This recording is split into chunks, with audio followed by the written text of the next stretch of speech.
Hey everybody, Ray here. Today I'm going to show you how I make my ribs. I like to make ribs every so often on my big green egg. I found for me that's the best way to make it, but you could use a Traeger or whatever other kind of smoker you might have. Now I buy my ribs at Sam's Wholesale Club. You know, I think that they're nice, meaty baby back ribs and they're at a reasonably good price. Now, the first thing you want to do when you're going to make your ribs is to get this silver skin off the back. You see that white coating on there? That's the silver skin. It's very sinewy and it's just not good to eat. So I always start by taking that off. And the way you do that is to get a butter knife under there between the silver skin and the meat. And I usually try to go like between two bones.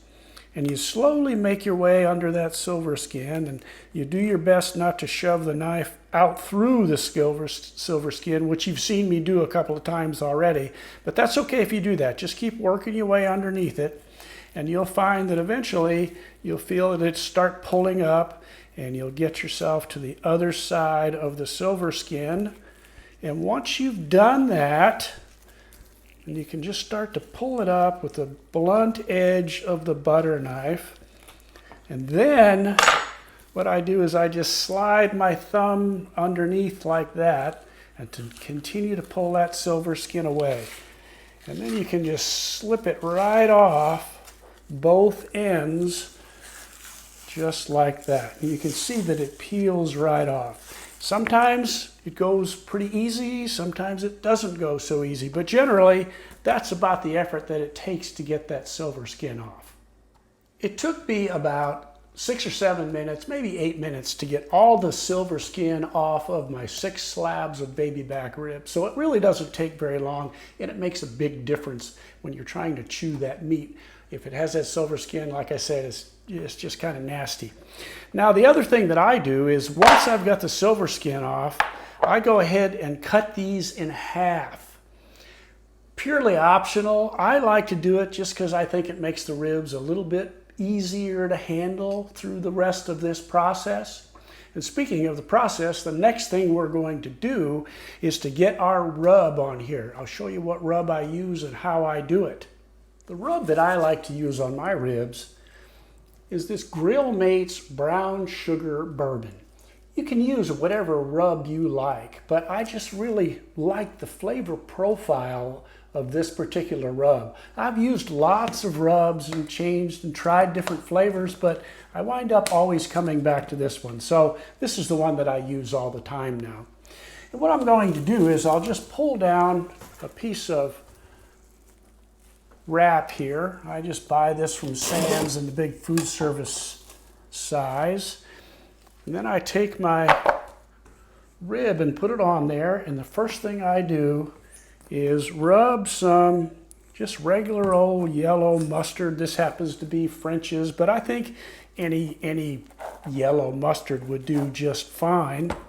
And I rub that on both sides. Although you don't have to do too much to the back because there's just not much going to soak into the back of these ribs anyway. But I do it all over the rest of the ribs. And then I'll put some of this Grill Mates Brown Sugar Bourbon on here. Now again, this backside here is not going to soak up much flavor. It's really going to be soaked up on the meat side. So when I flip it over to the other side, this is when I go ahead and I put a little bit heavier coating on here. I mean, not too crazy. You want to have the flavor of the meat shine through, but I get a good coverage on there.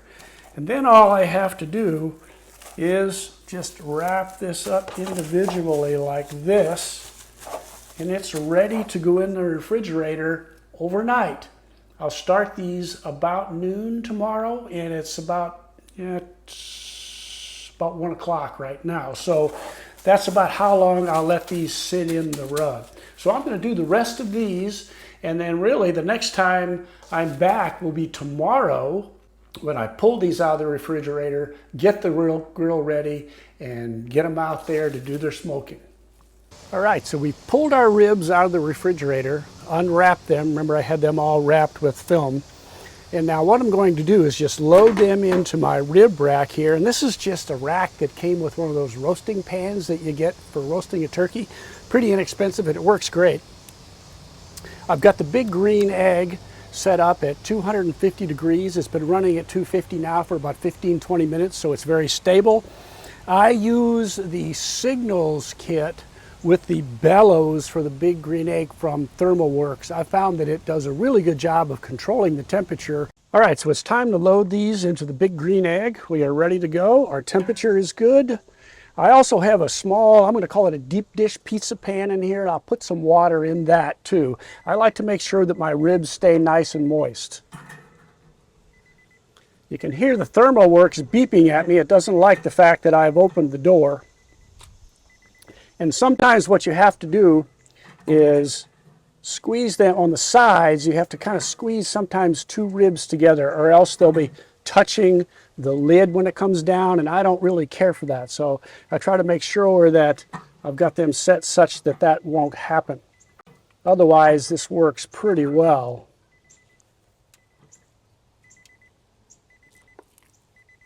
I usually take the larger end of the ribs and I put them toward the back, because most of the time the heat will come in, the air comes in from the bottom and circulates up toward the back of the unit. So I usually put the heavier ends toward the back of the unit, and I find that I get a little bit more uniform cook that way. All right, these first ribs are in there, looking pretty good. Kind of manipulate them around if you need to. It's not going to hurt anything. I'm going to figure, I don't like the way that one's fitting, so I'm going to put a different one in there in just a second.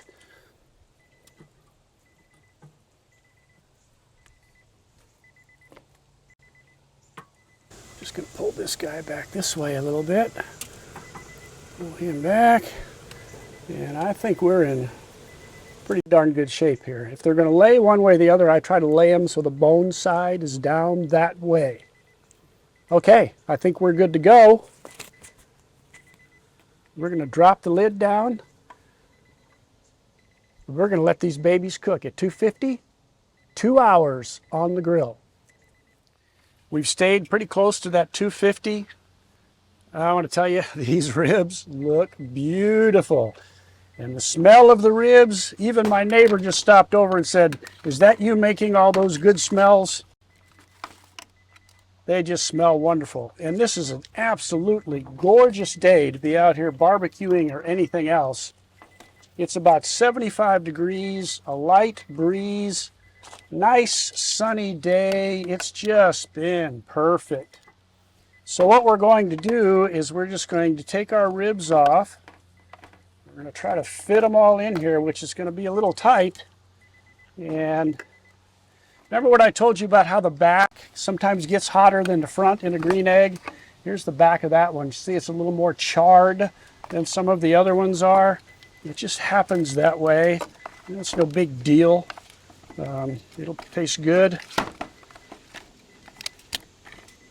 Get all over here. Put you on top. You don't want to cooperate.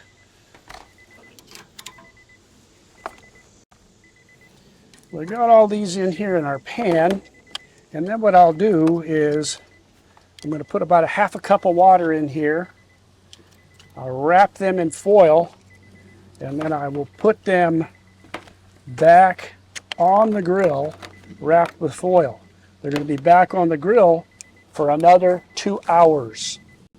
That ought to work out just about perfect. I tell you, I have found that this method that I'm showing you, it's just worked out great. And that's why I decided I wanted to share it, because it's pretty much a no-fail method to make ribs. We are going to be crowded up here with our ribs fitting, so I think I can maybe get one more. I'm just going to throw one on top if I have to. It's not a deal breaker. All right, that'll fit just like that. Just realigned. Close that down, hold the temperature. I'm going to go get a half cup of water here to put in. I'll be right back. We're going to add, I said a half cup, it's probably more like 3/4 of a cup I'm just going to put that in the bottom of the pan. I like to make sure that these ribs do not dry out whatsoever. We'll turn it this way. And we're just going to cover this up with some foil and seal it around the edge of that roasting pan tightly as we can. We want to keep all that steam in there to make sure that it tenderizes those ribs, and it will. These will be fall off the bone ribs. I don't think I discussed at all about the charcoal I use, but I use the lump charcoal from a company called Fogo, F-O-G-O, and I'll put a picture. You can go out and look at their website, and they also have some good videos about how to prepare food on the Big Green Egg. They do a great job, lots of good videos. So I would advise you to go out there and take a look at their website.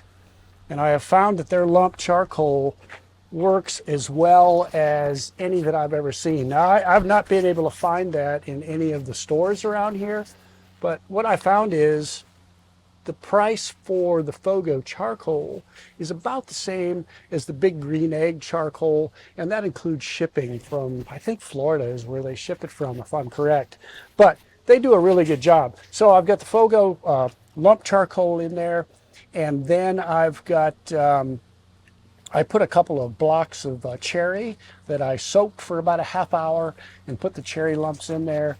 And that's my process for cooking this. The other thing that I'll go into a little bit more depth on is I mentioned that I use this Signals, which is what controls the temperature in the Big Green Egg. And what it does is it's got a probe in there that's taking the temperature.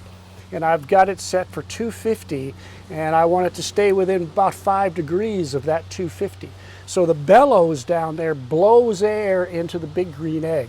So if the temperature gets too low, it'll kick that bellows on, it'll start blowing the air in there, and it'll bring the temperature back up. If the temperature gets too high, then the bellows will shut down, so the air won't be going through there, and the temperature will come back down to Big Green Egg. And it just does a fabulous job of maintaining that temperature. And the other thing, like I said, that I really like about it is that it sends the signals to my phone. So I can look at my phone, I'll show you a picture of what that looks like, and I can be cross town in Home Depot and then pull my phone out and take a look at it, and I know exactly what's going on in my Big Green Egg. I think that the ThermoWorks Signals, I've really enjoyed using this. I've had it for, I don't know, 3 or 4 years, and it's never failed. It always works great. They also have great customer service. They're not paying me to tell you about this. I just really like it. I thought I'd share that information with you. Okay, we're gonna go for 2 more hours now, having that wrapped up in the foil with the steam. And I'm telling you, it's gonna be fall off the bone tender when it comes out. So we'll bring you back when it's time to take a look at these. Well, we pulled our ribs out, and I want to tell you, they look absolutely wonderful. They are just, watch this one right here. Here's my bone. I can just pull it off just like that. And they have just wonderful color. You can see that smoke. I think they just are going to be awesome. Let me just test this one for you, just for you. I'm going to do this. Oh man, no barbecue sauce needed. These are absolutely wonderful.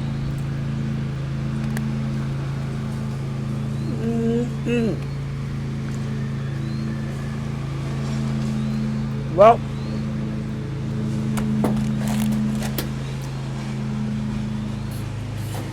as I said, this is nearly a no-fail method. These ribs just taste awesome. I hope this video was helpful to you. If it was, don't forget, give me that thumbs up. I really appreciate that. Now I have to go and get these ready for my guests. Thanks for watching. See you on the next video.